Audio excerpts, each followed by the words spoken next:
Conexão de Portugal, viu? Ó, Thiago já tá no ar aí, Thiago. A live é sua. Fala, Eduardo. Tudo bem, amigo? Como é que você tá? Tudo ótimo, graças a Deus. E você? Tudo bem, graças a Deus. Levando pra frente, acabou agora a nossa sessão, cara, desde 9 da manhã. A gente estava em sessão, o deputado Júnior entrou aí, ó, ex-vereadora Meg, enfim, terminou agora. E essa live estava prevista, para quem não sabe, a gente tinha marcado, combinado para conversar ontem, né? Mas em função de alguns problemas, a gente teve que desmarcar esse bate-papo. E a gente marcou agora para 5 horas da tarde para a gente poder conversar um pouco. Para quem não sabe, na semana passada eu fiz uma live com o Eduardo, a gente conversou bastante sobre alguns temas, alguns projetos que estavam em discussão na Assembleia, e a gente combinou de que daqui para frente a gente iria tentar fazer algumas lives com frequência, um bate-papo, um diálogo, tentando refletir um pouco do momento que a gente vive e os impactos dos fatores que estão gerando a agravar ou vão ser a solução dos nossos problemas, né? Eu sugeri como pauta para que essa live acontecesse hoje a pauta da desigualdade social. Eu tenho entendimento que a desigualdade social no Pará, ela certamente é mais um agravante para o problema do coronavírus. E o Eduardo, como um economista, uma pessoa extremamente inteligente, capacitada que é, e que foi presidente da FAPESPA, tem conhecimento do mapa de exclusão social do Pará como um todo, tem muitas notas técnicas apresentadas com referenciais fundamentais para balizar as ações de políticas públicas. E eu acho que esse debate, essa conversa, principalmente a demonstração de muitas informações para a população é importante para que as pessoas entendam o momento que nós estamos vivendo, Eduardo. E por isso eu te convidei para que a gente pudesse conversar sobre esse assunto. Tudo bem, Thiago. Primeiro, é uma alegria sempre poder falar com você. Eu acompanho com frequência o ritmo que vocês têm na Assembleia Legislativa. E aqueles deputados que são atuantes, que nem todos são, lamentavelmente, mas você é um deputado atuante, eu acompanho. As sessões duram horas e horas, então realmente é muito cansativo, é muito estressante, e você ainda tem as atividades parlamentares do dia a dia, as viagens que você faz para o interior, mas esse tipo de bate-papo e essa ferramenta, como por exemplo a internet, facilita muito esse exercício de prestação de contas do mandato e o exercício de a gente debater também. Eu acho que grande parte da nossa atividade como atores públicos, você como deputado, eu como professor, é debater. E eu vejo que a pandemia da Covid-19, que nós estamos vendo, ela apenas explicitou, eu diria, as nossas dores, aquilo que nos caracteriza como sociedade. Nós somos um Estado subdesenvolvido, com todas as características de um Estado subdesenvolvido. Nós vivemos aquilo que a gente chama de paradoxo, vivemos durante muito tempo um paradoxo do crescimento versus pobreza e desigualdade. Durante muito tempo a gente via algumas pessoas comemorando as taxas de crescimento econômico do Estado do Pará, bilhões de reais sendo investidos anualmente em grandes projetos hidrelétricos, de mineração. Entretanto, esses grandes projetos nunca conseguiram alavancar a qualidade de vida do cidadão paraense. Nós temos uma sociedade que, se a gente fosse caracterizar, eu diria que tem indicadores sociais muito ruins, nós temos uma vulnerabilidade social muito ruim, nós temos 22% da população do estado do Pará sobrevivendo abaixo da linha da pobreza. E nós estamos falando de mais de 2 milhões de paraenses que vivem com menos de meio salário mínimo per capita. Para promover habitação, transporte, alimentação, saúde. Quer dizer, é quase que impossível você imaginar que um cidadão consiga ter qualidade de vida ou uma vida digna recebendo meio salário mínimo per capita por mês. E aí você soma os outros indicadores, como saneamento básico, lamentavelmente Belém, Ananindeua e outras cidades como Altamira, Itaituba, Breves, Tucuruí. Essas cidades do interior do estado do Pará possuem um nível muito baixo de saneamento básico. E isso, eu diria, ajuda, contribui para que a gente chegue a dados como nós estamos chegando essa semana. Hoje você deve ter acompanhado, a OAB lançou uma nota, lamentavelmente o estado do Pará está atingindo essa semana 1.000 mortos com o Covid-19. Enquanto o Brasil atingiu a marca de ser o 6º país com maior número absoluto de contágio, o estado do Pará ele é o 7º estado do Brasil em maior número de mortos. Detalhe, o estado do Pará é um dos estados menos populosos do Brasil. São Paulo, Minas Gerais, Santa Catarina, Paraná, são estados que têm uma população muito maior do que a nossa. Então, 1.000 mortos para o estado do Pará, para a realidade do estado do Pará, é um volume considerável. Isso mostra que nós precisamos de Estado, capacidade de promoção de políticas públicas, do Estado presente na ponta, do Estado sendo capaz de promover políticas públicas inclusivas, passando pelo saneamento, educação, saúde pública, mobilidade urbana. E o nosso, aí vem o grande drama. Eu acho que o momento que nós estamos vivendo nos dá a oportunidade de discutir aquilo que está por detrás das nossas dores. Porque o volume de saneamento básico, o volume de mortalidade do Covid, o número de leitos por 1.000 habitantes, a taxa de mortalidade materna, a taxa de mortalidade infantil, que a gente poderia dizer, esses indicadores aqui todinhos, são todos alarmantes, mas isso apenas reflete uma característica de um Estado que tem uma formação socioeconômica específica. Nós somos uma economia primária exportadora com baixa agregação de valor, pouca internalização da riqueza e da renda. Desde a época da borracha, nós estamos reproduzindo esse modelo de exportar sem que essa renda gerada pela exportação seja internalizada para além da elite. A elite local ganha de alguma forma com isso, mas o grosso modo da população fica fora disso. Sendo que nos últimos anos, o estado do Pará acabou se tornando campeão nacional em mobilidade, em demografia. O estado do Pará foi o estado nos últimos 20 anos da Federação Brasileira que mais recebeu migrantes vindo de outros estados da Federação. Não eram pessoas com elevado nível educacional, instrução. Geralmente são pessoas que fugiam dos seus estados de origem, pessoas já que se encontravam em situação de elevada vulnerabilidade social, pessoas com baixa empregabilidade, que vinham aqui para o sonho do Eldorado e acabaram nos ajudando aí ao inchaço dos nossos núcleos urbanos. Migraram para o entorno de Altamira, para a construção de Belo Monte, migraram para o entorno de Parauapebas, Canudos Carajás, para a construção da S11D. E aí você tem um fenômeno que é um fenômeno do crescimento desordenado das cidades, favelização crescente, baixo saneamento básico. Essas pessoas não conseguem ter acesso à economia formal, elas acabam inchando a nossa informalidade. Essas pessoas, mais do que nunca, precisam do Estado, elas precisam de saúde, segurança, saneamento básico, educação, cultura.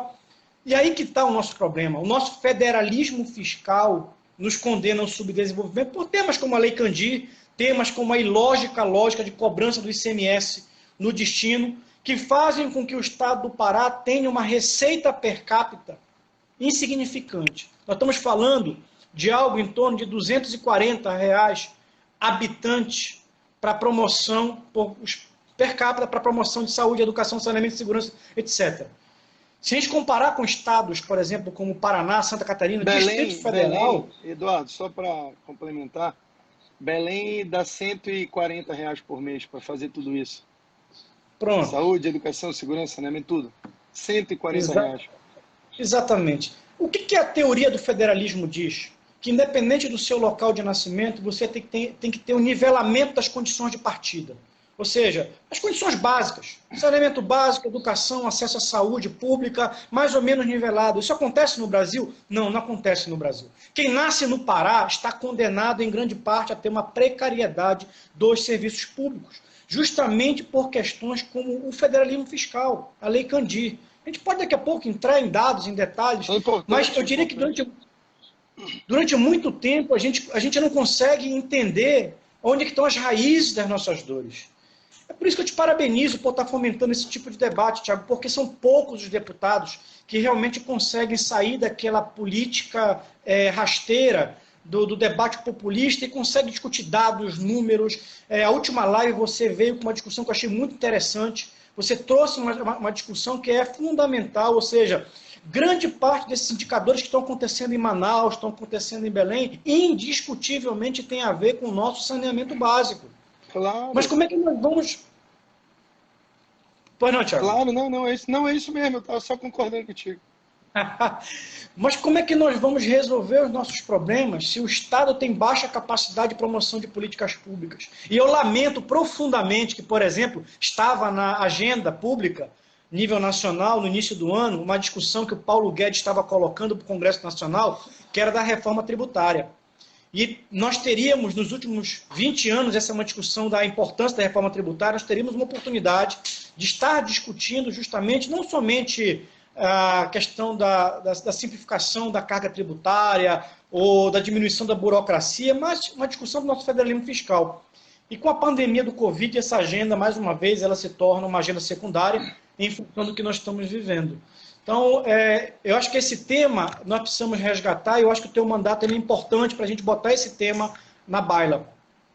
Olha, Eduardo, não tenho dúvida que tu destes uma aula para todo mundo que está acompanhando a live, né? Essas informações são fundamentais e é aquilo que eu sempre te falei, os números e essas informações são importantes para que a gente possa balizar e encontrar o problema raiz para combater através de políticas públicas. E o que eu queria te perguntar é o seguinte, primeiro, qual o impacto que tu achas que a desigualdade existente na região norte do país, e em especial no estado do Pará, está acarretando o agravamento do coronavírus na nossa região, tendo em vista que a média nacional de mortalidade do coronavírus é algo em torno de 6%. E aqui no estado do Pará, a gente está com mais de 10% de mortalidade. Você considera que a quantidade gigantesca de pessoas que não têm saneamento básico, que não têm acesso à energia elétrica, que não têm acesso à água encanada nas suas residências, que não têm um esgotamento sanitário de qualidade, que não têm uma moradia digna, você considera que esses indicadores sociais são um grande agravante do problema do coronavírus aqui no Pará? Não tenha dúvida, Thiago. Vamos começar com uma discussão simples que todo mundo entende. Nós estamos tratando de uma virose, é um vírus. O vírus ele vai ser mais letal ou menos letal dependendo da tua condição imunológica pessoal. E, obviamente, pessoas de uma determinada classe social que têm acesso a medicamento, complexo vitamínico, vitamina C, vitamina D, tem uma alimentação adequada, tem um sistema imunológico mais bem preparado, mais eficiente. Quando a gente pega uma população que tem 22% da população do estado do Pará, com menos de meio salário mínimo per capita, você acha que esse camarada vai ter condições de comprar uma vitamina C, um complexo vitamínico? Esse camarada consegue ter uma alimentação adequada? Obviamente não. Então ele já tem uma deficiência imunológica oriunda das suas condições de vida, que é agravado pelas condições sanitárias. Esse camarada mora... Grande parte de Belém e Ananindê não tem esgotamento sanitário. E existem pesquisas que mostram que, inclusive... por exemplo, banheiro público, banheiros, etc., as fezes, por exemplo, são transmissoras do vírus. Então, muita gente, a gente conhece a realidade de Belém, você conhece, eu conheço a realidade de muitos municípios do estado do Pará, nós já tivemos a oportunidade de visitar as periferias, a gente sabe que essas pessoas vivem muitas vezes em cima de esgoto. Seus dejetos pessoais vão para a vala. E aquilo, as crianças estão andando em cima, as pessoas estão andando por cima, aquilo contamina o lençol freático, enfim. Você tem ali um ambiente completamente propício para a propagação da pandemia. Indo mais além, quando a gente vai para a periferia das cidades, o que você observa? Você tem, primeiro, condições insalubres de moradia. Então você tem famílias que habitam um único cômodo, 6, 7, 8, 10 pessoas habitando um único cômodo. Nós temos várias famílias que habitam uma mesma moradia, naquilo que a gente chama de cortiços, por exemplo. Então, por exemplo, quando a gente diz, vamos fazer o nosso lockdown, vamos fazer o nosso isolamento social, eu e você, que somos pessoas privilegiadas, nós temos a condição de ter uma habitação que nos permita ter qualidade de vida, saneamento básico adequado, etc. Mas muita gente acaba indo, por exemplo, compartilhar cômodos muito pequenos, e nem todo mundo tem condições nesse momento, que é outro ponto que eu acho que nós precisamos discutir. Lockdown para servidor público, funcionário público, ele é uma coisa, lockdown para quem é autônomo, para quem é informal, é outra coisa completamente diferente, porque esse camarada precisa botar o prato de comida dele diariamente, comprar farinha dele diariamente. Isso era uma coisa até que eu queria te perguntar, assim, para saber a tua opinião, porque eu acho que é importante. Segundo alguns estudos, algumas pesquisas, o Estado do Pará, 57% da nossa economia, da fonte de emprego, principalmente na região metropolitana de Belém, ela é de empregos informais, de pessoas que trabalham na informalidade. E nesse momento, tanto de lockdown quanto de pandemia, teve uma diminuição significativa, né, do fluxo de pessoas no comércio, depois a paralisação do comércio como um todo, e tiveram até as medidas econômicas por parte do governo federal, uma distribuição de renda, de uma forma de tentar contribuir com esse momento de crise. Mas, pela avaliação dos especialistas, principalmente aqui no Pará, esse lockdown que o governo decretou, isso deve ter algo em torno de 4 semanas de lockdown. Qual a tua análise em termos de impactos econômicos, tanto na residência e na família das pessoas, como impacto econômico nas finanças públicas, porque são através dos impostos pagos pela população, né, da movimentação econômica, que vai gerando tributos e que isso volta para o caixa do executivo para poder garantir folha de pagamento do servidor público, saúde, educação, enfim, as políticas públicas de um modo geral. Qual o impacto que esse lockdown pode trazer para o Estado, para o governo federal e principalmente para as famílias, no caso dos 57% que trabalham na informalidade? Bom, vamos lá. Começar com uma discussão inicial. Eu considero essa discussão do lockdown importante. Então, eu não sou daqueles que advogam que não tem que ter lockdown. Nós temos um problema que as pessoas precisam entender, que é justamente a deficiência ou a ausência de uma quantidade adequada de leitos para atendimento de pessoas em situação do quadro crônico da Covid. Então, nós não temos leitos e respiradores suficientes. Então, o lockdown, o isolamento social, ele serve para achatar a curva. Então, ele ajuda a achatar a curva e isso faz com que a sobrecarga do sistema público e privado de saúde, ou o colapso do sistema público e privado de saúde, seja amenizado. Mas isso tem um impacto econômico que é desastroso, que é terrível, sobretudo para as pessoas que dependem de uma renda circulante. Ou seja, quem são as pessoas que dependem de uma renda circulante? São os informais, são os autônomos. O funcionário público tem o seu salário lá depositado mensalmente e graças a Deus que ele recebe mensalmente, mas o autônomo e o informal não. Ele depende do seu dia a dia, depende das suas atividades do dia a dia. Bom, isso afeta, portanto, uma quantidade significativa de paraenses, que não é só Belém, eu diria que grande parte dos municípios do estado do Pará, a sua economia ela é uma economia informal, é uma economia de autônomos informais, e isso faz com que haja uma diminuição da renda circulante.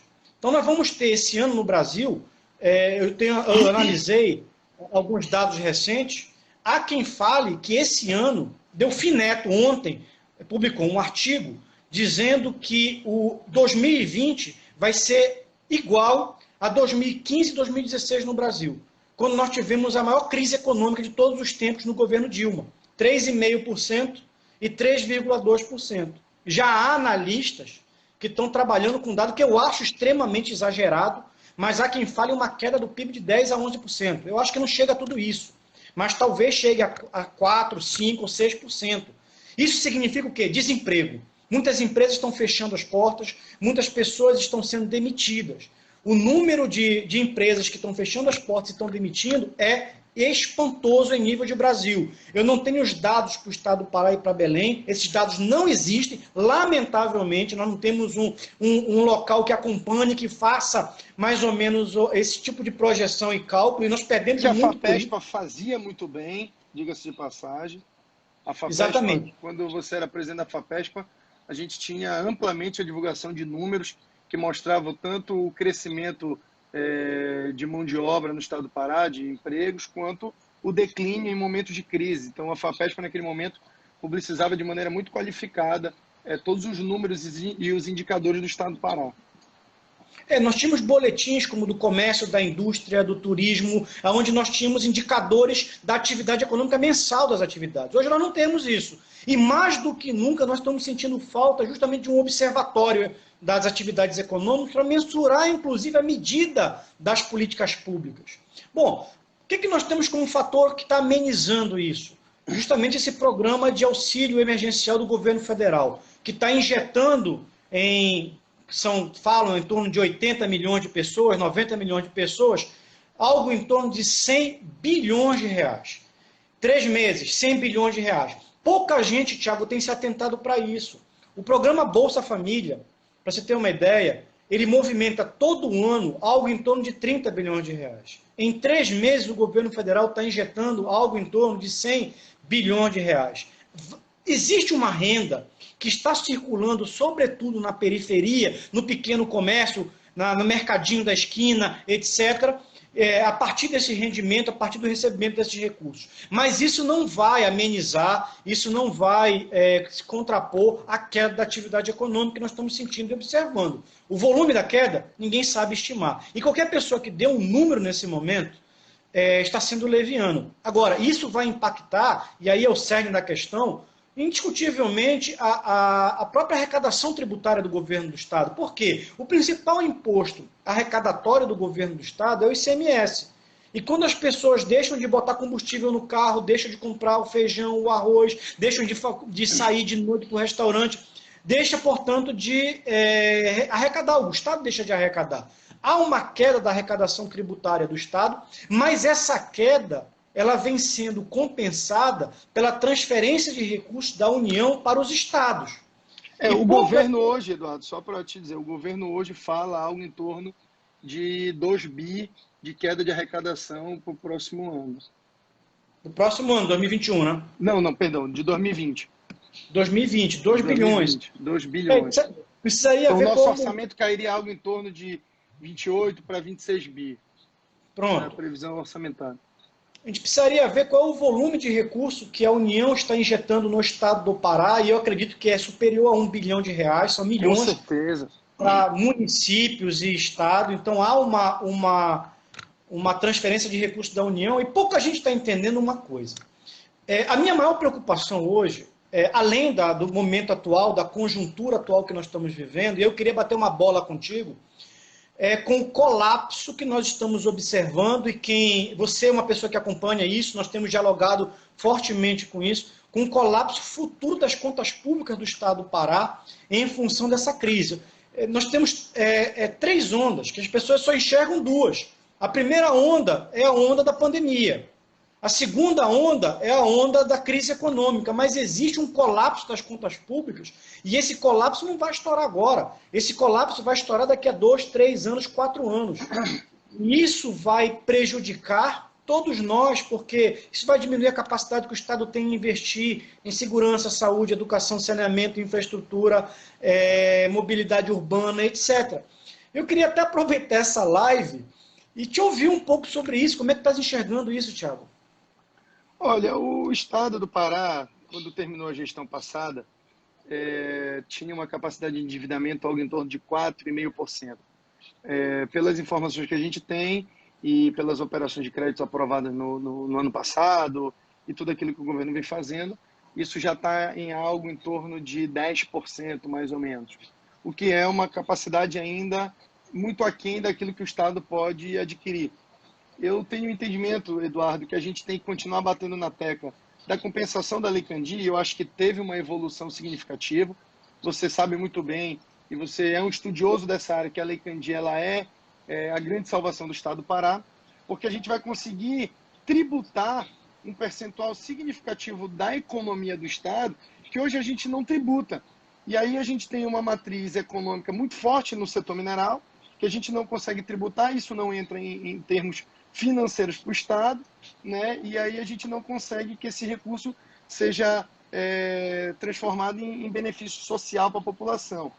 Eu acho que esse comprometimento para o futuro das contas públicas, ele existe. Isso a médio e longo prazo, todos os governos vêm fazendo muitas operações de crédito, isso é evidente. Muitas operações de crédito que foram aprovadas, elas ainda não têm a autorização, deliberação por parte das fontes pagadoras, seja o Banco do Brasil, seja a Caixa Econômica, seja lá qual for o banco de fomento, vamos considerar assim, né? Mas eu acho que é aquilo que eu te falei na live passada. Eu acho que a gente tem que continuar buscando pessoas que entendam que o Estado é muito maior do que a pessoa que está conduzindo naquele momento o governo ou algo do tipo. Por quê? Porque uma ação hoje pode comprometer o futuro.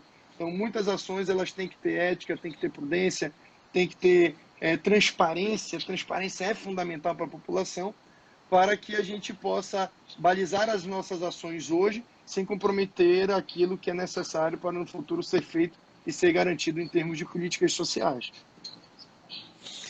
Acho que um número ajuda a gente a pensar o que nós estamos falando. Você falou um dado aí, e é bom a gente fazer um comparativo. Em média, o governo do estado do Pará tem um orçamento para investimento que varia dependendo do ano. Nos últimos anos variou de 1 bilhão e 300 milhões, chegou a ser 960 milhões entre o pico, mas em média 1 bilhão e 200 milhões por ano, 1 bilhão e 300 milhões por ano, para investimentos. Isso não é nada. Quando a gente vai ver a demanda que nós temos para infraestrutura, para saneamento, para saúde, para educação, não dá para fazer nada. A Lei Candir, ela desonerou da cobrança do ICMS as exportações de bens primários e semi-elaborados. E quando a gente fala na Lei Candir, a discussão não é em voltar a tributar o setor exportador, em que pese poderia ser feito esse debate. Mas o grande problema da Lei Candir é que a Lei Candir ela foi implementada parcialmente. Existia um anexo da lei que previa uma compensação aos estados exportadores pelas perdas de arrecadação. E o estado do Pará, pelas suas características econômicas, foi um dos estados que mais perderam. O estado do Pará foi o terceiro que mais perdeu. Quem mais perdeu foi Minas Gerais, depois Rio de Janeiro. O estado do Pará perdeu de 1997 para até 2017 algo em torno de 44 bilhões de reais. Nós estamos perdendo todo ano algo em torno de 3,5 bilhões de reais. 3 vezes a nossa capacidade de investimento anual. Eu não tenho dúvida que se nós tivéssemos, desde lá de trás, uma equalização desses critérios de compensação, o nosso estado seria outro. Nós teríamos hospitais mais bem equipados, nós teríamos escolas melhores, nós teríamos infraestrutura melhor, nós teríamos condições de promover políticas públicas de melhor qualidade com mais recursos. Entretanto, nós vivemos, aí eu quero compartilhar contigo, aí uma inquietude minha, eu diria uma passividade como sociedade. Isso se reflete nos nossos representantes. Em 2015, o governo do estado entrou com uma ação direta de inconstitucionalidade por omissão. O Supremo Tribunal Federal julgou favorável, inclusive num voto do relator ministro Gilmar Mendes, por unanimidade, acompanhado por todos os ministros, decretando mora e decretando que o Congresso Nacional deveria, em um prazo de 1 ano, legislar uma lei estabelecendo critérios de compensação para estados como o estado do Pará. 2017, 2018, 2019, 2020, e eu não vejo os nossos representantes políticos, com raras e honrosas exceções, e aí é preciso dizer que existem exceções, mas a grande maioria não se mobiliza. Nós não temos um debate público que envolva a sociedade, que envolva, por exemplo, Conselho de Economia, Conselho de Contabilidade, Ordem dos Advogados do Brasil, Federação das Indústrias, Associação Comercial, os nossos representantes estaduais e federais nessa agenda. Enquanto isso, estados como São Paulo, Rio Grande do Sul, Rio de Janeiro vão passando as suas agendas à frente do Pará. Um exemplo disso, que eu acho que tu estás acompanhando, eu quero te ouvir sobre isso. O Ministério da Saúde divulgou, o governo federal divulgou que iria fazer uma transferência de recursos para os estados em relação ao Covid. E colocou inicialmente como critério per capita, que eu acho que é um critério justo que atende todos os estados da federação.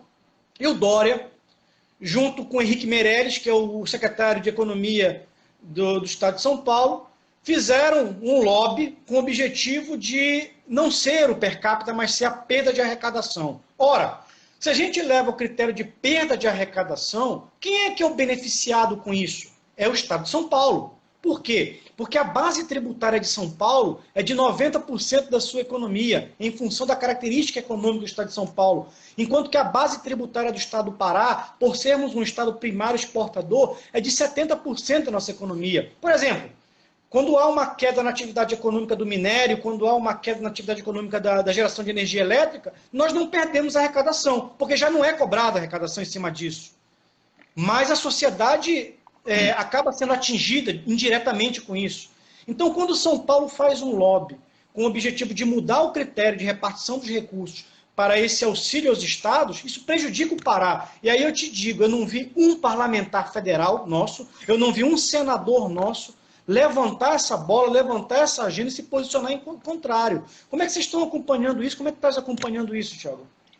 Olha, Eduardo, primeiro, essa discussão da Lei Candir, tu sabes muito bem que ela fica muito no âmbito federal, né? E realmente eu acho que cada vez mais a sociedade tem que cobrar, seja da Câmara Federal como do Senado da República, por ser muito importante e, no meu entendimento, é a salvação do Estado do Pará para os próximos anos. Eu entendo que essa divisão dos recursos que está sendo debatido, esse lobby de São Paulo, todo mundo sabe que é um lobby muito forte, né? São Paulo, como a maior potência econômica do país, tem uma força política muito grande, mas eu acho que o princípio da distribuição per capita é o princípio mais justo, mais igualitário. E, inclusive, antes de tu dizeres sobre isso, eu estava pensando aqui, justamente é uma tecla que eu bato sobre a divisão da cota-parte do ICMS, porque os princípios de divisão da cota-parte do ICMS não são, na sua totalidade, o princípio per capita, o que atrapalha e tira recurso das grandes cidades, dando privilégio para os municípios mineradores, onde quase que na sua totalidade tem uma baixa quantidade populacional. Ou seja, você vê Belém com 1,5 milhão de habitantes, tendo a mesma cota-parte do ICMS que Parauapebas com 150 mil habitantes. Ou seja, você dá oportunidade para Parauapebas ter mais capacidade de investimento em políticas públicas e você tira da capital, que tem muita mais complexidade de problemas sociais para o enfrentamento da população. Então, eu acho que esse debate sobre a proporcionalidade, ele tem que existir. Eu acho que essa forma de dividir esses recursos tem que existir. O problema, Eduardo, que grande parte desses recursos, quando ele vem transferido por parte da União para salvar os municípios e estados, ele não vem com cláusulas obrigatórias na forma de destinação. E aí muitos prefeitos, muitos governadores, muitos representantes públicos, sem o comprometimento, pegam aquele percentual financeiro muito pequeno, já diga-se de passagem, para o enfrentamento de uma complexidade social muito grande e acabam investindo em coisas que não têm uma resolutividade na diminuição dos impactos sociais e econômicos. Se a gente pudesse investir um percentual desse significativo em saneamento, em mais educação, em mais destinação de energia elétrica para a população do Pará, certamente a gente estaria aprimorando as políticas públicas, diminuindo a desigualdade social, investindo em coisas que teriam impacto a curto, médio e longo prazo positivo para a população e tendo uma destinação correta do recurso público. Porque o que tem ocorrido?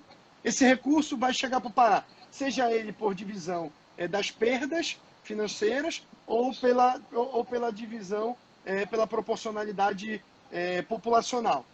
E quando ele chegar no Pará, a gente não sabe os princípios que vão embasar a destinação desse recurso. E isso é um outro grande problema, porque isso vai ficar muito a cargo do gestor, que nem sempre tem o entendimento de combater as mazelas sociais. Às vezes leva muito para o lado político, eleitoral, coisas que não têm um comprometimento de fazer com que a vida das pessoas a curto, médio e longo prazo tenha uma evolução significativa. Então, eu acho que é muito importante o princípio da proporcionalidade. Eu acho que essa questão populacional ela tem que ser batida uma tecla urgente. Infelizmente, São Paulo tem um lobby político muito forte. E eu até te devolvo a pergunta que eu estava refletindo sobre essa questão da cota-parte do ICMS, porque é um debate que a Assembleia tem que fazer, porque esses 25%, essa forma de divisão, ela cabe ao Legislativo Estadual.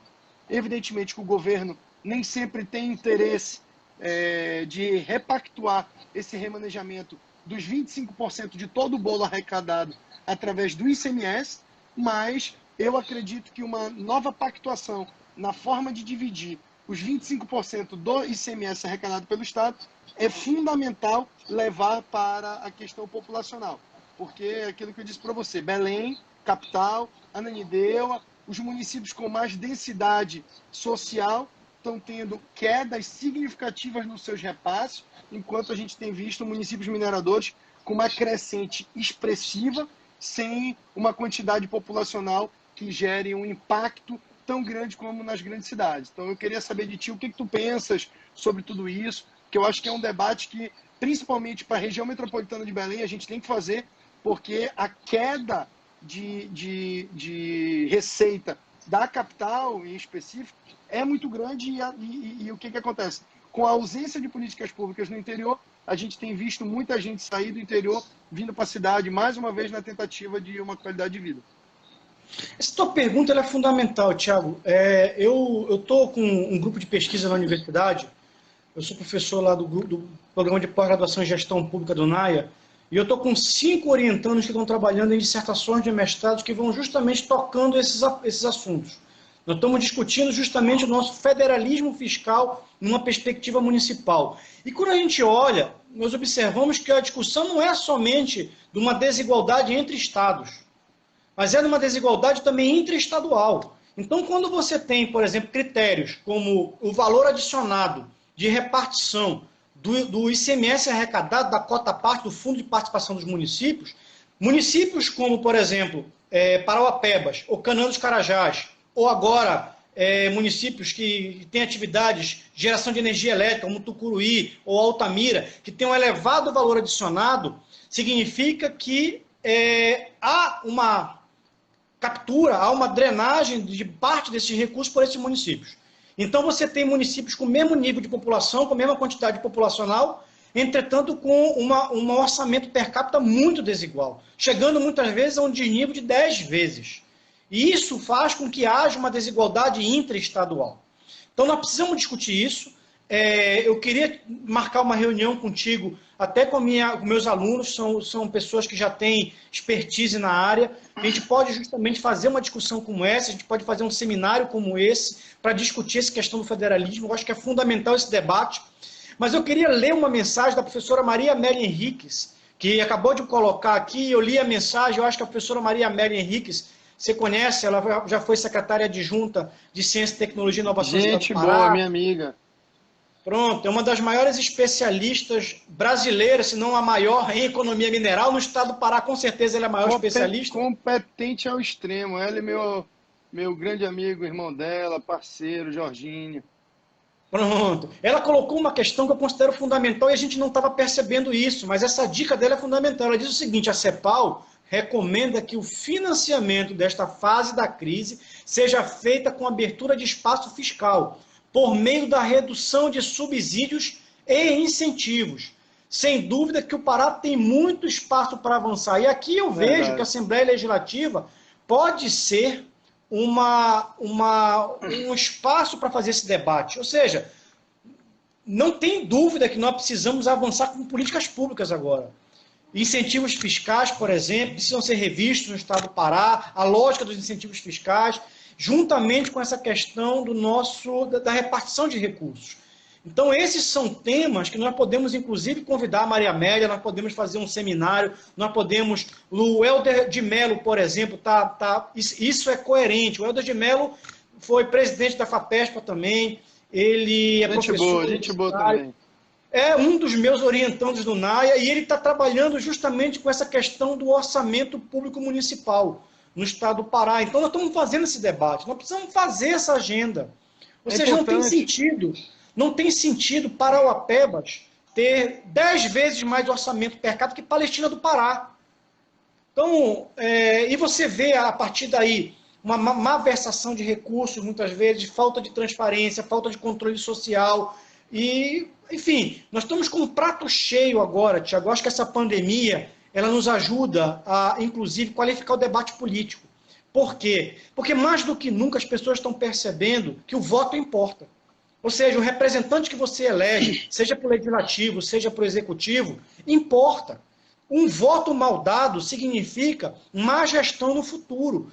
Mais do que nunca, nós precisamos entender, como nós estamos vendo agora, má gestão de recursos significa morte, significa políticas públicas ineficientes, significa falência do Estado.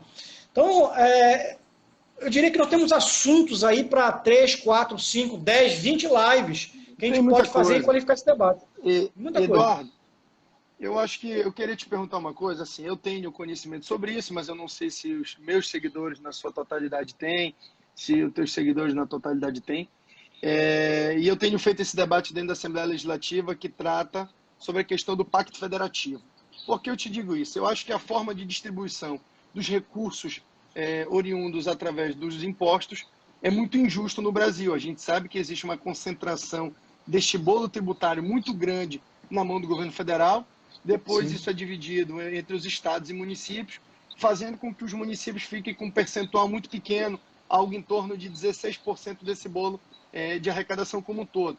Pelas últimas análises que eu fiz, isso ficava 60% na mão do governo federal, 24% na mão dos estados e 16% na mão dos municípios.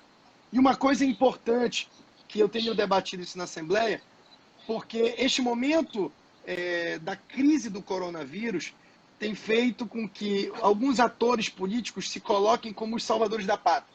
Por que eu estou te dizendo isso? Aqui no estado do Pará, a gente tem visto o Estado, teoricamente, vender a ideia de que ele é quem está resolvendo tudo.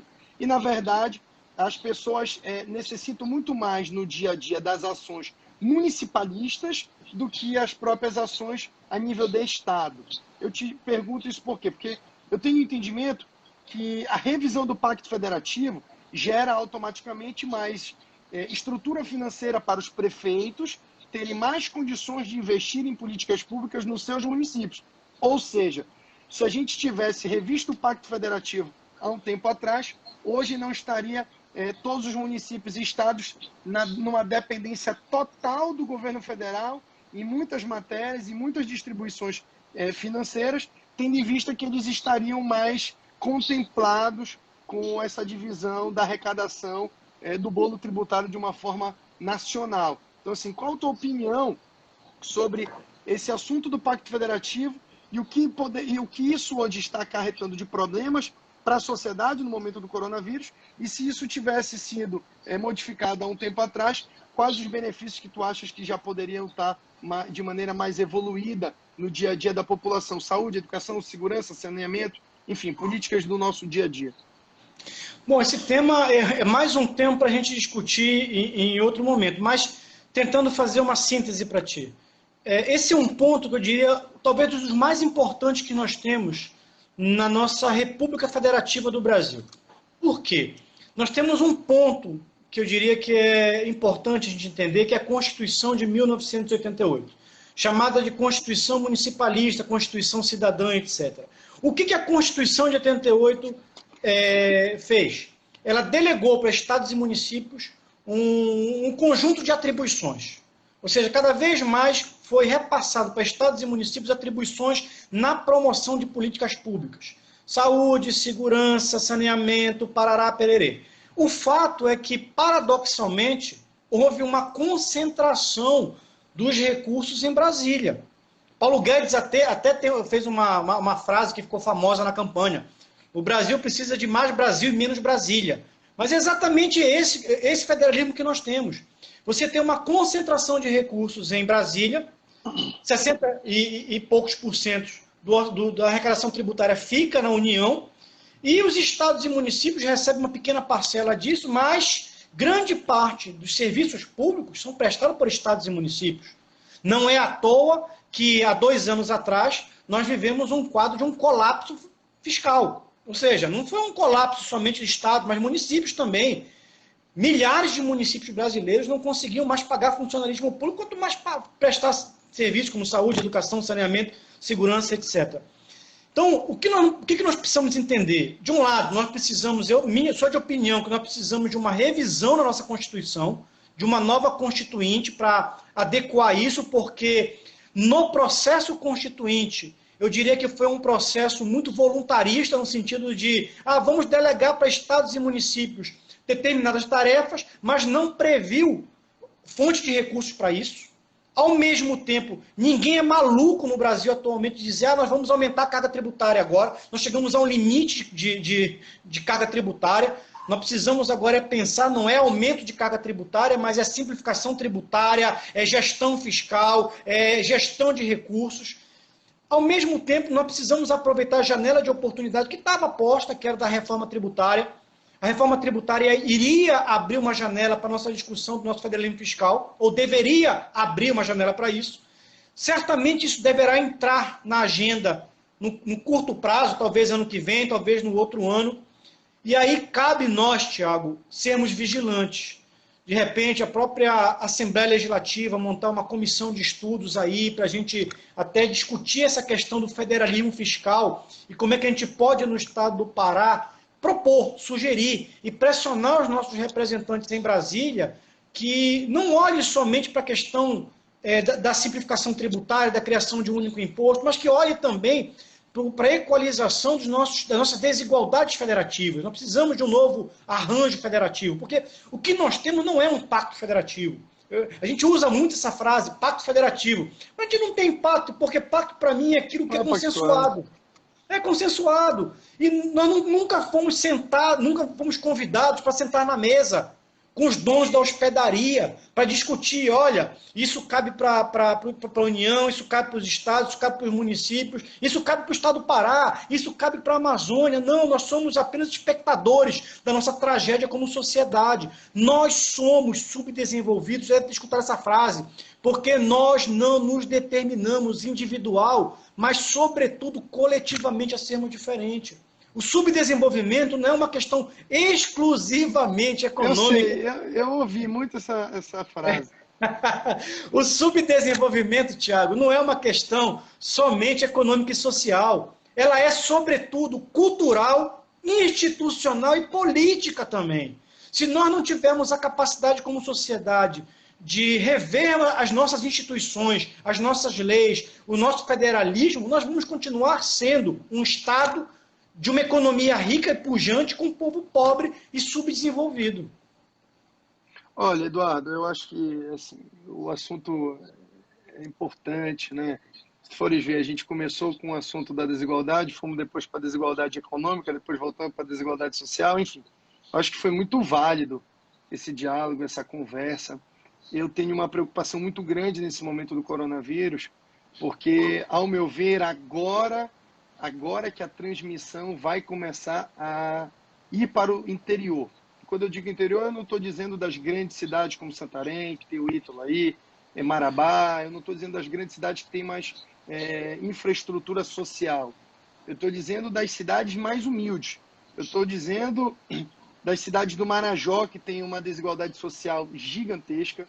Para as pessoas terem uma noção, a Organização Mundial da Saúde, e o Eduardo sabe muito bem disso, exige que exista um leito de UTI a cada 10 mil habitantes. No Marajó, a gente não consegue ter um leito de UTI a cada 100 mil habitantes. Antes de começar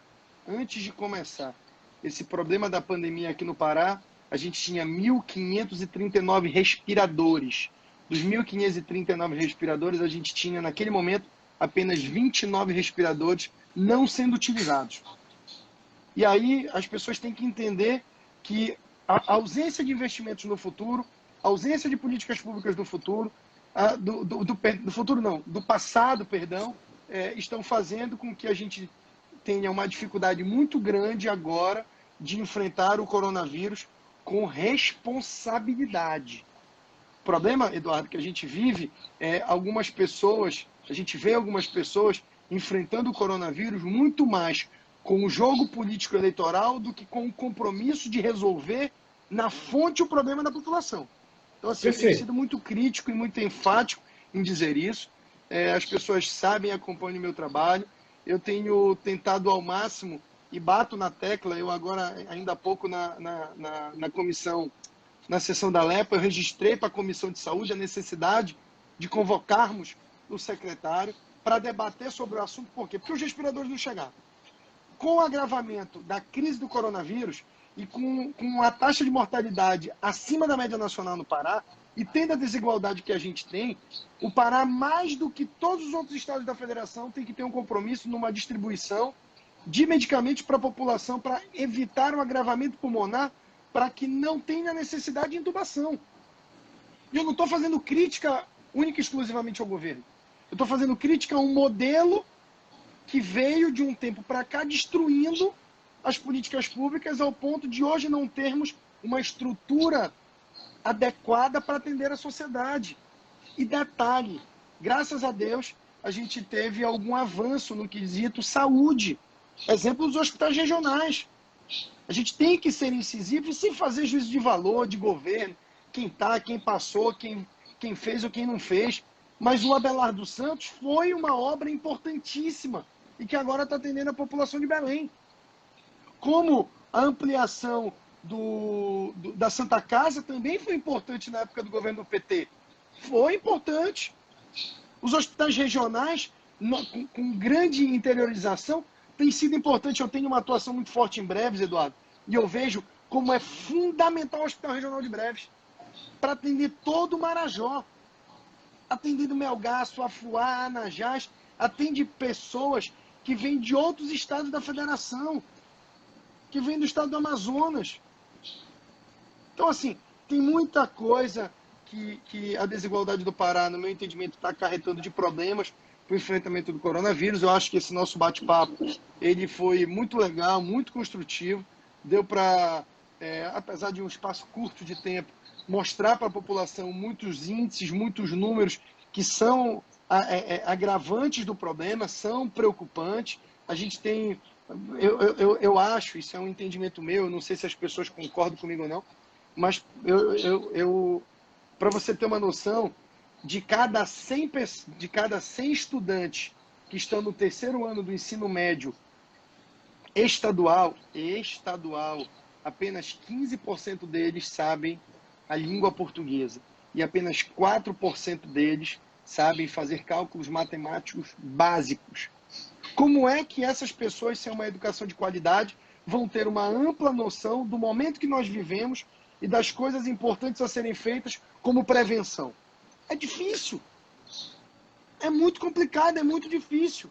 Então, assim, todos esses indicadores e problemas sociais, no meu entendimento, são agravantes nesse momento de crise do coronavírus. E eu te digo com a maior tranquilidade, até o presente momento, eu ainda não vi, nesse momento de crise do coronavírus, nenhum governo pegar os indicadores sociais e tentar minimizar como uma forma de estancar algumas coisas problemáticas do coronavírus. Eu fiz um ofício para o governo do estado do Pará pedindo para que utilizasse o decreto de calamidade pública, contratasse caminhões-pipas que pudessem distribuir água potável para diminuir o déficit de água potável na população do Pará. Diminuir. Certamente a gente não ia conseguir distribuir água potável para toda a sociedade que não tem. Mas isso iria diminuir. Por quê? Porque a água é fundamental para a higiene. A higiene, todos nós sabemos que é importantíssima para não se contaminar e nem transmitir o vírus.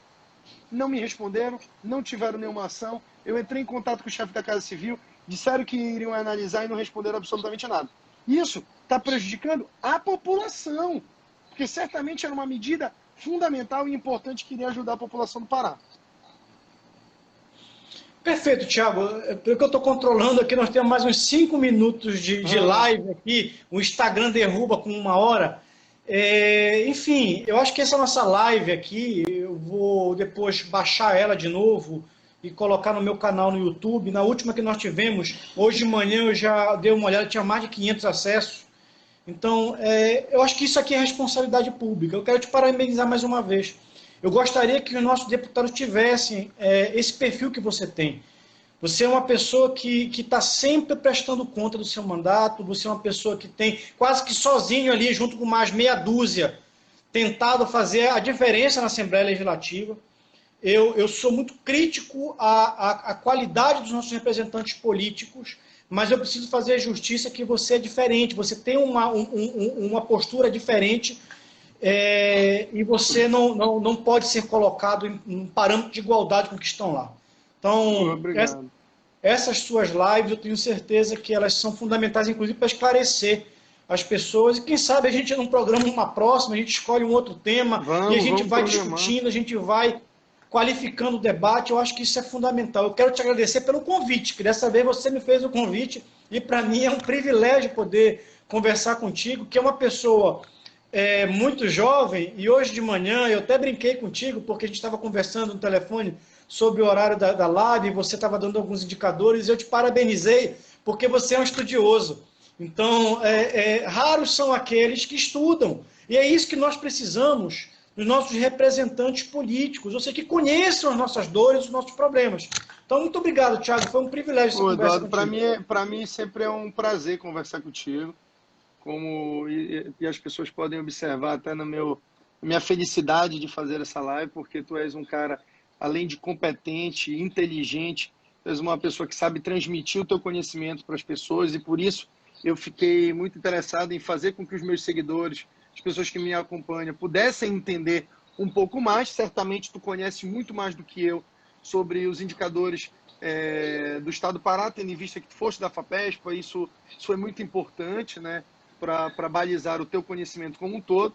E eu sempre bato na tecla que as pessoas tinham que ter mais esse conhecimento. Porque com esses conhecimentos, a gente começa a enxergar o problema do Pará de outra forma. A gente começa a enxergar que a fonte que a gente tem que atuar para trabalhar e diminuir o problema da sociedade é outra, não é aquela que às vezes as pessoas estão pedindo. Então, assim, eu fico muito feliz. Acho que a gente pode marcar sobre um outro tema. Pergunta, faz uma enquete lá com os teus seguidores, vê o que eles querem conversar, vê o que eles querem dialogar. Esse momento de pandemia tem construído uma coisa interessante. Primeiro, grande parte das pessoas estão em casa, né, fazendo seu isolamento social, não transmitindo o vírus e evitando com que se contamine. E muita gente está interessada no debate político. Eu acho que esse momento tem muita fake news, tem muita mentira, mas tem muita verdade, tem muitos fatos absurdos ocorrendo. Eu, inclusive, na Assembleia Legislativa, tenho fiscalizado muita coisa, e eu fiz um vídeo ontem, inclusive, Eduardo, dizendo para as pessoas que eu vou fiscalizar com prudência, com ética e com transparência. Eu vou agir da minha maneira e da maneira que prega dentro da legalidade, da seriedade e do compromisso. Isso eu não abro mão. Isso eu nunca vou abrir mão, porque é aquele juramento que eu fiz ao iniciar o meu mandato de deputado estadual, no segundo mandato de deputado estadual. Então, assim, isso é fundamental, mas que a gente possa buscar pautas de transmissão de coisas positivas para as pessoas, para a população, que as pessoas possam ter noção da realidade do Pará. Eu converso com muita gente, Eduardo, e às vezes eu digo, pô, cara, vocês têm que entender que o Estado do Pará tem dificuldade financeira, o Estado do Pará não consegue tributar o que os outros estados da federação conseguem. Tu mesmo falaste, são 70% que a gente consegue tributar. É muito pouco, enquanto outros estados conseguem tributar 80%, 85%, 90%. E aí, às vezes, tem pessoas que me perguntam assim, Thiago, por que o Pará não consegue dar incentivo fiscal para poder fazer isso, aquilo outro? Porque não consegue ter uma tributação na sua totalidade que lhe dê estrutura para abrir mão de algumas coisas com garantias de manter outras coisas